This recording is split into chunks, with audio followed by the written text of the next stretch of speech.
지난 겨울에 야심차게 거실에서 멜론 키우기를 시작했는데요. 아파트 안에서 무화과도 열리고 오이도 열리는데 멜론은 어떻게 해도 안 되더라고요.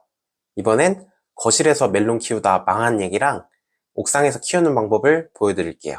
키우는 방법만 보실 분들은 9분 33초부터 보시면 되세요. 굳이 안 된 걸 보여드리는 이유는 내가 망하는 게 아니면 남이 망한 얘기는 재밌죠? 농담이고요. 제가 안 될 때 어떻게 원인을 찾아갔는지 해결 과정을 보여드리면 다른 상황에서도 도움이 되실 것 같아요. 그래서 잘 안 된 것도 솔직하게 보여드릴게요. 오늘은 11월 29일 씨앗 심은 지 48일 차고요. 잎이 12장 정도 됐는데 새로 자란 잎들이 문제가 있어요. 크기도 점점 작아지고 낙하산처럼 동그랗게 말리고 있어요. 원인이 뭘지 생각해보면 첫 번째로 상토 속에 비료가 부족한 게 아닐지 생각해 볼 수 있어요. 근데 이건 아닌 것 같은 게 똑같이 상토 8리터로 키웠을 때 오이는 잎도 손바닥만하게 크면서 잎도 많고 열매까지 열렸거든요. 그래서 비료 부족은 아니고요. 두 번째로 생각해 볼 수 있는 원인은 칼슘 부족이에요. 오이 키울 때도 말씀드렸는데 칼슘이 부족한 원인은 다시 네 가지로 나눠볼 수 있어요.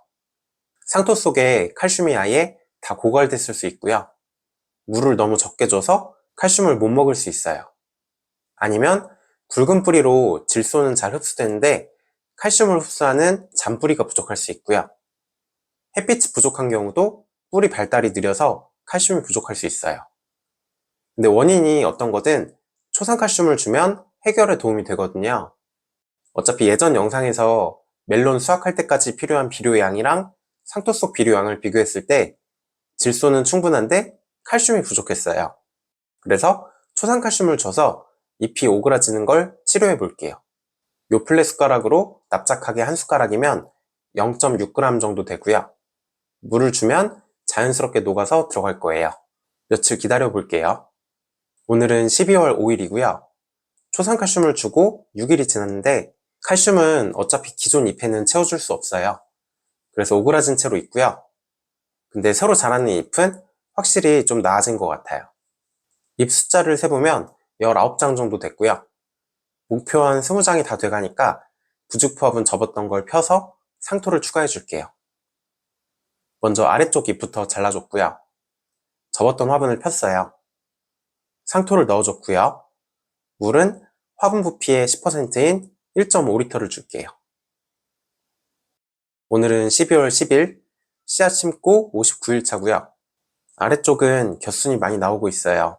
위쪽에서 꽃이 피어야 되는데 꽃이 생길 것 같으면서도 안 생기네요. 현재 남아있는 잎 기준으로 20장이 됐어요. 잎은 20장까지만 있으면 되니까 끝을 잘라주겠습니다. 이제 꽃이 피는 걸 기다려 볼게요. 오늘은 12월 12일이고요. 겹순에서 나온 잎은 건강하네요. 반면에 원줄기에서 나온 잎은 오그라져서 자랐고요. 실내에서 칼슘이 부족할 때 흔히 보이는 증상이에요. 겹순은 잎을 한 장만 남기고 잘라줄게요. 원줄기에서는 수꽃이 나오고 겹순 첫 번째 마디에서 암꽃이 나온다고 하더라고요. 그래서 겹순을 잎 한 장씩은 남기고 잘라야 돼요. 오늘은 12월 28일 씨앗 심은 지 77일 차고요. 새로 나오는 겹순은 튼튼한데 원줄기에 있던 잎은 점점 시들고 있어요. 그리고 꽃은 하나도 안 보이네요. 이렇게 잎이 시들어서는 원줄기에서 수꽃이 피기 힘들 것 같아요. 겹순을 남겨서 키우고 원줄기는 잘라야 될 것 같아요.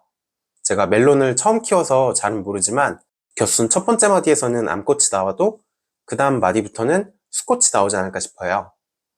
원줄기는 잘랐고요. 원줄기에 꽃이 있긴 있는데 잎이랑 같이 말라버렸어요. 원인이 뭔지는 모르겠는데 초상칼슘을 보충해줬기 때문에 칼슘 부족은 아닌 것 같고요. 제가 생각해본 건 가로로 눕혀서 키운 게 문제일 수도 있을 것 같아요. 세로로 자라는 겹순은 건강하거든요. 원래 식물은 가로로 눕히면 수세가 떨어지는데 그래서 원줄기만 시드는 게 아닐까 싶어요. 이걸 확인해 보기 위해서 오늘 자르고 남은 겹순은 세로로 세워서 키워볼게요. 그 다음에 의심되는 건 멜론이 뿌리가 많이 약하거든요. 전에 종이컵에 심었을 때 같은 날 심은 오이랑 비교하면 뿌리가 아주 느리게 자랐어요. 그래서 부직포 화분에 심었어도 뿌리가 통기성이 부족할 수 있어요. 실외면 햇빛이 충분해서 괜찮은데 실내는 햇빛이 부족하니까 뿌리가 더 약하게 자라거든요. 그래서 화분 문제인지 확인하려고 오늘 허니듀 씨앗 4개를 더 심었어요. 이 중에 잘 자라는 거 1개는 부직포 화분 대형에 심어볼게요. 이전에는 부직포 화분 중형에 심었거든요. 이것보다는 부직포 화분 대형을 반을 접어서 심으면 부피는 비슷한데 더 넓적한 형태가 되거든요. 그래서 뿌리 쪽 통기성이 더 개선이 돼요. 새로 심은 씨앗은 이렇게 대형에 심어볼게요. 그 다음 예상 원인은 허니듀 씨앗이 어디서 산 게 아니고 멜론 사 먹고 거기서 나온 거거든요. 그래서 씨앗이 애시당초에 문제일 가능성도 있어요. 이거는 아니었으면 좋겠네요. 이미 나눔으로 많은 분들한테 나눠드렸거든요. 아니면 햇빛이 부족한 걸 수도 있어요. 그럼 실내에서 키우긴 어려울 것 같네요. 오늘은 1월 3일이고요. 새로 심은 씨앗 4개 중에 2개가 싹이 텄어요. 처음 심었을 때도 그랬는데 발화율이 50% 근처인 것 같아요. 오늘은 1월 21일이고요. 처음 키우던 허니듀에서 겹순만 새로 키운 건 어째 처음보다도 더 못 자라네요. 잎이 시원치가 않죠. 요 며칠 미세먼지가 심하고 햇빛이 거의 안 들었거든요. 그래서 더 심한 것 같아요. 가로로 키운 게 문제는 아니었네요. 이건 잘라버리고 뿌리가 상태가 어떤지 한번 파볼게요. 그냥 잡아당기면 뿌리가 다 끊어질 거라 상토를 좀 덜어내 볼게요. 이제 나왔고요. 역시나 뿌리가 앙상하네요. 덩굴식물답게 위쪽 마디에서 새 뿌리가 나오긴 했어요. 부직포합은 접었던 걸 펴면서 상토를 추가했었죠. 그래서 위쪽 마디가 상토에 더 묻혔거든요. 덩굴식물들은 이렇게 위쪽 마디를 묻어주면 새 뿌리가 쉽게 나와요. 근데 전체적으로 뿌리 양이 너무 적네요. 이건 아직 영상을 올리진 못했는데 똑같이 부직포화분 중형의 실내에서 키우던 오이 뿌리예요. 뿌리가 훨씬 많죠. 멜론은 뿌리가 이렇게 부실하니까 잎이 자랄 수가 없는 것 같아요. 일단은 새로 키우는 허니듀를 부직포화분 대형에 심어서 나아지는지 볼게요. 오늘은 1월 26일이고요. 씨앗을 새로 심은 지 30일차예요. 둘 다 많이 자랐죠? 부직포화분 대형에 바로 심어줄게요. 심는 건 이전 영상에서 보여드린 거랑 똑같아서 간단히만 보여드리고요. 거실로 가져왔어요. 가로로 유인하면 자리를 많이 차지해서 세로로 유인해서 키워볼게요. 오늘은 3월 3일이고요. 씨앗 새로 심고 66일 차고 부직포화분에 심고는 한 달이 조금 지났어요. 근데 어째 처음 키울 때랑 별 차이가 없네요. 아래쪽 잎은 벌써 마르기 시작했어요. 뿌리 쪽은 더 이상 통기성이 좋을 수 없을 만큼 신경 써서 심었기 때문에 통기성 부족이 원인도 아니고요. 약간 걱정되는 게 씨앗 자체가 문제가 아닐까 싶네요. 제가 생각할 수 있는 원인은 이제 2개밖에 안 남았어요. 씨앗 문제 아니면 실내라 햇빛이 부족해서거든요. 이걸 확인하는 건 쉬울 것 같아요. 종묘사에서 멜론 씨앗을 하나 살게요. 그래서 허니듀랑 동시에 옥상에 가서 심을 거예요. 만약에 일반 멜론 씨앗이랑 허니듀가 다 잘 크면 이건 햇빛 부족이 원인이고요. 종묘사 멜론은 잘 크는데 허니듀만 못 크면 씨앗이 원인이에요. 반대로 종묘사 멜론만 실패하면 씨앗은 원인이 아니었던 거고 햇빛 부족이 원인일 거고요. 씨앗 판매한 종묘사한테 항의해야 되겠죠? 혹시나 둘 다 실패하면 그건 제가 못 키워서 그런 걸 거고요. 왜냐면 종묘사에서 판매하는 씨앗은 법적으로 엄격하게 규제하는 거라 무조건 잘 크는 씨앗일 거거든요. 이건 제가 직장 생활할 때 많이 강조하던 건데 실험을 할 때는 항상 결과가 나올 수 있는 경우의 수를 전부 따져봐야 되고요. 각각을 어떻게 해석할지 미리 생각해 봐야 돼요. 그래야 실험이 제대로 디자인된 건지 확인할 수 있거든요. 이번에는 종묘사 멜론이랑 허니듀 씨앗을 옥상에 동시에 심으면 확실하게 씨앗 문제인지 실내라 안 됐던 건지 알 수 있을 것 같아요. 오늘은 4월 18일이고요. 멜론은 고온성 작물이라 온도가 높아야 잘 크거든요. 그래서 온도가 좀 올라올 때까지 기다렸어요. 이제 씨앗을 심어볼게요. 쿠팡에서 산 씨앗은 보장하는 발화율이 80%네요. 화분은 저희 가드닝랩 긴 화분에 심을 거예요.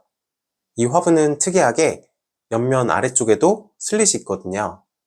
그래서 공기가 잘 통하다 보니까 씨앗을 바로 심어도 생각보다 잘 자라더라고요. 나중에 보여드릴 텐데 거실에서 해바라기도 심었었거든요. 상토는 한판승이고요. 배수층을 만들거나 상토에 거름이나 펄라이트, 마사 이런 거 섞지 마시고요. 어떤 식물이든 상토만 넣고 심으면 되세요. 허니듀 씨앗은 4개를 심어주고요. 일반 멜론도 혹시 모르니까 3개 정도 심을게요. 흙을 다 덮었고요. 물은 300ml씩 줄게요. 뿌리가 있을 땐 상토가 뿌리 사이에 잘 밀착되라고 400ml씩 주는데 씨앗은 300ml만 줘도 충분해요. 같이 심으실 분들은 늦어도 7월 말까지는 심어주세요. 품종마다 조금씩 차이는 있겠지만 보통 심고 90일에서 100일 정도 후에 수확하더라고요. 그럼 7월 말까지는 심어야 10월 말까지 수확할 수 있을 거예요. 오늘은 5월 6일이고요. 씨앗 심고 19일 차예요. 일반 멜론은 3개 다 싹이 났어요. 화분 물 줄 땐 바닥으로 흘러나오지 않게 주는 거 아시죠? 원래 이 긴 슬리트 화분은 무게까지 재서 주진 않는데 실내에서 키웠을 때 멜론 뿌리가 워낙 약하다 보니까 특별 관리해주고 있어요. 550g 미만이 될 때마다 630g까지 주고 있고요. 실제로는 올해 봄은 날도 춥고 비도 많이 와서 물을 직접 준 게 몇 번 안 돼요. 다행히 화분이 물이 잘 빠져서 비가 많이 와도 특별히 문제가 되진 않는 것 같아요. 허니듀는 4개 중에 2개만 싹이 났어요. 이번에도 발화율이 50%네요. 오늘은 5월 12일이고요. 허니듀가 싹이 1개가 더 나서 3개가 됐어요. 1개만 남기고 뽑아줄게요. 멜론도 1개만 남기고요. 오늘은 5월 29일이에요. 씨앗 심은 지 42일 차예요. 허니듀랑 멜론이랑 둘 다 잘 크고 있죠. 허니듀부터 보면 잎 모양이 실내랑 완전 달라요. 아예 다른 식물이라고 해도 믿을 정도로 모양이 다르네요. 실내에선 잎이 둥글둥글했거든요. 근데 옥상에선 잎 끝이 뾰족뾰족해요. 마디 간격도 엄청 짧고요. 일반 멜론도 잎이 비슷하게 생겼어요. 더 안 키워봐도 씨앗은 문제가 없고 햇빛이 부족한 게 원인이었던 것 같아요. 물도 이제 많이 먹거든요. 그래서 따로 무게는 안 재고 겉흙이 말라 보이면 100ml씩 주고 있어요. 조만간 150ml로 늘려줘야 될 것 같아요. 아주 정확하진 않아도 되고 대충 눈대중으로 줄게요. 오늘은 6월 11일이고요.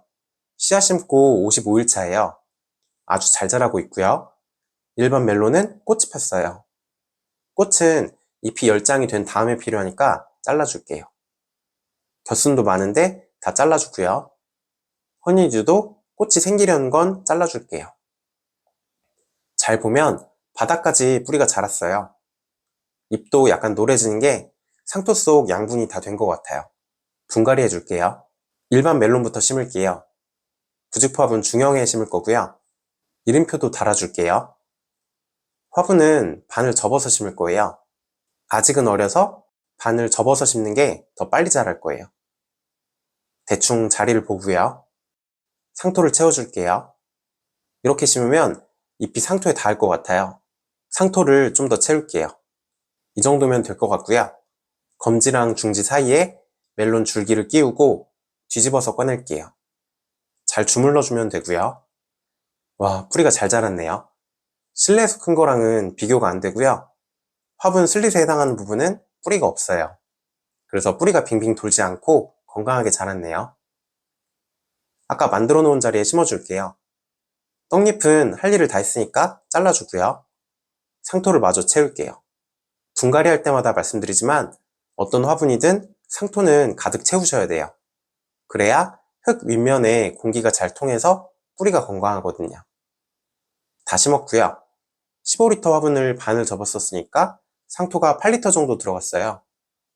이거의 10%면 0.8리터, 800ml죠. 물을 800ml 줄게요. 작은 화분은 400ml 정도는 주셔야 되는데 큰 화분은 화분 부피의 10% 정도만 주셔도 충분하고요. 이후에 손으로 물을 주실 분들은 한 번에 800ml씩 주면 되세요. 겉흙이 마를 때마다 주시고요.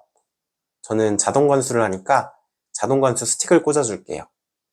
이때 팁은 스틱을 가운데 꽂지 마시고요. 화분 구석에다가 그것도 화분 바깥쪽을 향하게 약간 비스듬히 꽂을 거예요. 그럼 물이 화분 밖으로 많이 나가고 일부분만 화분으로 들어가겠죠? 이렇게 하면 다른 큰 화분이랑 똑같은 시간 동안 자동 관수를 해도 물이 조금만 들어가게 할 수 있어요. 이렇게 해놓고 지켜보다가 물이 부족해 보이면 관수 스틱을 조금씩 가운데로 옮겨주면 되세요. 허니듀도 심어줄게요. 똑같이 저희 가드닝랩 부직포 화분 중형에 이름표를 달아줬고요. 반을 접었어요. 상토를 넣고 자리를 잡고 검지 중지 사이에 끼운 다음에 뒤집어서 꺼낼게요. 허니듀도 새하얀 뿌리가 튼튼하죠? 상토를 가득 채웠고요. 똑같이 물을 800ml 줄게요. 허니듀는 좀 더 커서 잎이 흙에 닿네요. 지지대를 해야 될 것 같아요. 이렇게 해서 분갈이까지 마쳤고요. 원래 허니듀가 빨라야 8월 중순쯤 나오거든요. 9월에서 10월이 허니듀 시즌이에요. 근데 쿠팡을 보니까 벌써 허니듀가 나왔어요. 작년 건지 아니면 하우스에서 일찍 키운 건지는 모르겠는데 허니듀 키워보실 분들은 사서 맛도 보고 저처럼 씨앗도 꺼내보셔도 좋을 것 같아요. 전에 씨앗 나눔 받으셨던 분들은 아직 안 심으셨으면 실내 말고 꼭 실외에 심어주시고요. 저는 잎이 10장쯤 되면 인공수정하는 영상으로 돌아오겠습니다. 감사합니다.